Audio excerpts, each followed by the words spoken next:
Press करून मग इथे अपर चेस्टचं माप टाकायचं। हे बघा या पद्धतीने। तर इथं असते तर फुल बस्ट पूर्ण दाखवते आता। तर ही जी पट्टी आहे आपली पाठीवर उरलेली ती पट्टी मोजून घ्यायची किती आहे। नमस्कार, मी गीता फॅशन चॅनल मध्ये आपलं स्वागत आहे। तर आज मी तुम्हाला जुन्या ब्लाउजवरून माप कसं घ्यायचं ते दाखवणार आहे। आणि सर्वात महत्त्वाचं माप कोणतं तर अप्पर चेस्ट आणि फुल बस्ट हे माप कुठं घ्यायचं हे लोकांना समजत नाहीये। तर मला कमेंट आली होती की अप्पर चेस्ट कुठं घ्यायचं आणि फुल बस्टचं माप कुठं घ्यायचं जुन्या ब्लाउजवर। तर आज मी तो तुम्हाला व्हिडिओ मार्फत दाखवणार आहे माप घेऊन। तर व्हिडिओ पूर्ण बघा, स्किप करू नका। आणि आवडला तर नक्की लाईक करा, शेअर करा आणि सबस्क्राईब करा। चला तर मग व्हिडिओला सुरुवातीला काय करायचं, आपला हा जुना मापाचा ब्लाउज आहे तो व्यवस्थित हुक किंवा बटन काय असेल ते लावून घ्यायचं आणि व्यवस्थित अंतरून घ्यायचा या पद्धतीने। तर मी पूर्णच माप दाखवणार आहे कसं घ्यायचं। तर सुरुवातीला आपण उंची मोजून घ्यायची। तर उंची ही पुढच्या बाजूने घ्यायची नेहमी मोजून, ही पुढची बाजू किंवा पाठीमागून घेतली तरी चालेल, फक्त जरासा ताणून घ्यायचा ब्लाउज। तर हे बघा मी इथं बरोबर टेप लावलेला आहे आणि इथंपर्यंत। तर आपली ही उंची भरलेली आहे 13.5। हे बघा 13.5। तर कटिंगच्या वेळी आपल्याला 1 इंच जास्त घ्यायचे असतात। नंतर घ्यायचे आपल्याला ही कंबर मोजून। तर कमरेला व्यवस्थित असं जरासा ताणून घ्यायचा ब्लाउज। तर आपली कंबर भरतीये 15 इंच, म्हणजे आपला हा 15 दुने 30 इंचाची कंबर असणार आहे।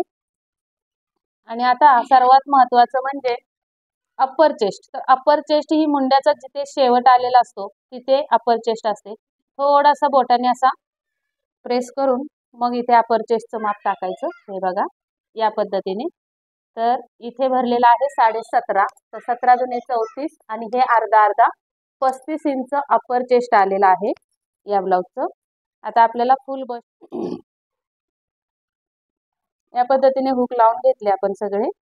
तर आपली अप्पर चेस्ट भरली होती 35 इंच। आता फुल बस्ट हे बघा इथं असते। तर फुल बस्ट पूर्ण दाखवते आता। इथून या कडेपासून असं ब्लाउज वरून हा टेप असा वळवत घ्यायचा आणि हे बघा 18। तर 18 दुने 36 इंच आपली फुल बस्ट राहिली। 35 इंच अप्पर चेस्ट आणि 36 इंच फुल बस्ट या पद्धतीने आपल्याला अप्पर चेस्ट आणि फुल बस्टचं माप घ्यायचंय। आता आपला गळा मापायचा आहे। तर गळ्याचं माप कसं घ्यायचं तर ही शोल्डर, आता आपली ही जी रेग आलेली आहे फरशीची किंवा मग एखादी पट्टी लावून ठेवा गळ्याची इथे शोल्डरला। या पद्धतीने सरळ रेषेत एका रेषेत हे दोन्ही शोल्डरचे टोक ठेवून बरोबर शोल्डरच्या लाईनीत हा टेप ठेवायचा असा आणि इथे गळा मोजायचा। गळा आलेला आहे पुढचा 6.25। त्याच पद्धतीने पाठीमागे आपली पूर्ण उंची 13.5 भरली होती।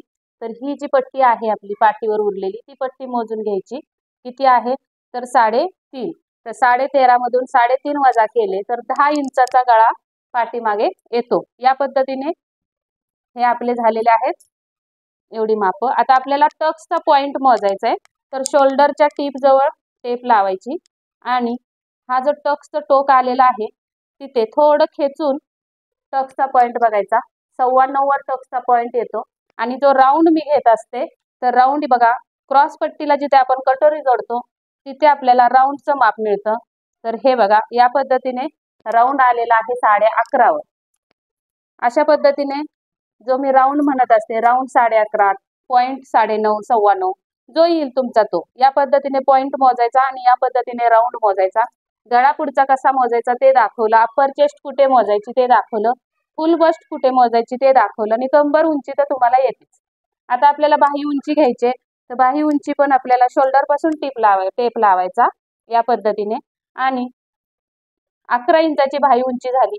आता बाही रुंदी म्हणजे गोलाई दंडघेर, इथे आपण हा 5 इंचाचा दंडघेर येतो।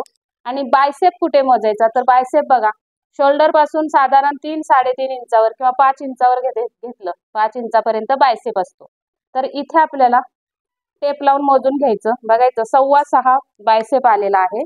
आणि मुंडा मोजते वेळी कसा मुंडा मोजायचा, तर पाठीमागचा बाजू घ्या किंवा पुढची घ्या, पण पाठीमागची बाजू जरा सरळ असते म्हणून मी पाठीमागूनच मुंडा मोजत असते. तर या पद्धतीने बघा, जिथे आपण बाही जोडली तिथे हा असा टेप फिरवत फिरवत मुंड्याची उंची किंवा मुंडा आपल्याला मिळतो. तर इथे बघा 7.5 भरलेला आहे, तर पूर्ण मुंडा येणार आहे 15 इंचाचा. आता शोल्डर मोजायचे, तर असा पाठीमागचा बाजूचे घ्यायचा आणि इथे बाही जोडलेली शोल्डर आणि ही बाही जोडलेली शोल्डरचं अंतर मोजून घ्यायचं. तर बघा हे सरळ ठेवायचं आहे ब्लाऊज आणि हे मोजून घ्यायचं. किती भरलेला आहे, तर 11.5. 11.5चे निम्मे किती झाले, 5.5. 5.25 आपली शोल्डर झालेली आहे. तर या पद्धतीने बघा, शोल्डर, पुढचा गळा, पाठीमागचा गळा, बाही उंची, बाही रुंदी, उंची, पूर्ण उंची ब्लाऊजची, नंतर कंबर, फुल बस्ट आणि अप्पर चेस्ट, टक्स पॉइंट आणि टक्स राऊंड, या पद्धतीने मी सगळे तुम्हाला माप घेऊन दाखवलेली आहेत. तर एका ताईंची कमेंट होती म्हणून मी जुन्या ब्लाऊजवरून माप कसं घ्यायचं तो व्हिडिओ तुम्हाला दाखवलेला आहे. तर मग बघा, तुम्हाला व्हिडिओ कसा वाटला नक्की कमेंट करून सांगा आणि आवडला असेल तर नक्की लाईक करा, शेअर करा आणि सबस्क्राईब करा नवीन बघत असाल तर. कारण खूप छान छान माझ्याकडे युजफुल ट्रिक्स असतात शिलाईच्या बाबतीत, कटिंगच्या बाबतीत. तर तुम्ही ते फॉलो करा नक्की आणि व्हिडिओ पूर्ण बघितल्याबद्दल धन्यवाद.